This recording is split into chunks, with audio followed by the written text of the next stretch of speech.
morning. We're coming to you Morning. on a beautiful morning here. Amen. And just wanted to share a little bit of just our heart. Yeah, so we were recently challenged on sharing the underlying philosophy or belief that we want to live our life by. And I can say honestly for Lydia and I that starts with the foundation of God's word and just really believing what God has for our life and what he's spoken and what he wants for us. And so that's really kind of the underlying foundation, I will say that. But and also that becoming our why/want to. And I love this statement, and Lydia's mentioned this before, that our why or our want to has to trump our feel like it. Some of you know what I mean by that. So I would say a really good example for that for us is our relationship with the Lord. So that is our top priority. And I know for both of us, our desire is that our relationship with him would continue to grow deeper and stronger, and that that would really kind of be the foundation for everything that we do in life.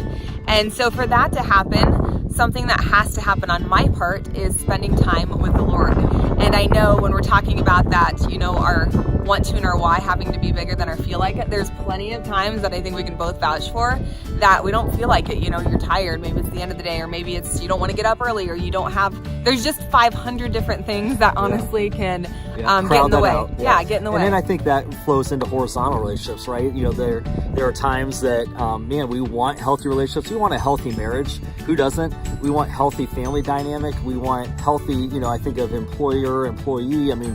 Your workplace, and you fill in the blank. Right. And that also has to, trump the feel like it. So that means, again, those things like going on a date night or doing a walk or whatever that might be. Investing. That's going to invest and sow into that relationship has to trump, times that you maybe don't feel like it. And I think along those lines, sometimes it's a matter of keeping your mouth shut. I think of relationships. Sometimes there's things you want to say, not in a good way, or you feel like saying, but if you really can keep that why in front of you, that's your anchor. That's what pulls you to making the right decisions. And then I think lastly that I want to touch on is just more so, I guess, our health end of things. Yeah, lifestyle. Yeah, that's a huge thing for us. I know, obviously, just in leading people on that. One is we have to practice what we're preaching. So I know nutrition-wise, exercise, keeping our nerve system in check, what we put into our bodies, whether it's from food to medicine, which we don't do, but it's just those things like, what is our why? Our why is we want to be as healthy as possible. We want to have a long and good quality life.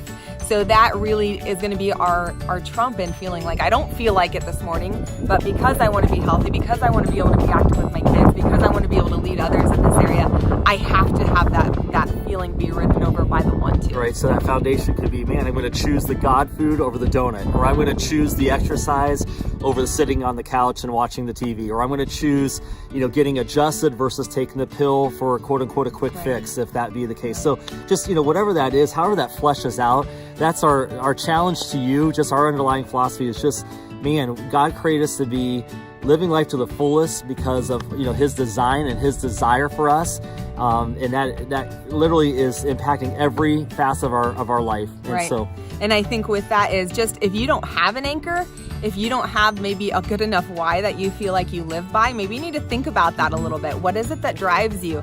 Obviously with us, it's relationship with Jesus, and then everything else is going to follow. There's a verse that says, seek first his kingdom and all these things shall be added unto you. So if that's really our first priority, these other things tend to fall into place pretty easily, but it still doesn't mean you're not going to feel like it all the time. So I want to encourage you in that way. Comment below if you know what drives you and what keeps you going. We'd love to hear from you. Have a blessed day. Bye-bye.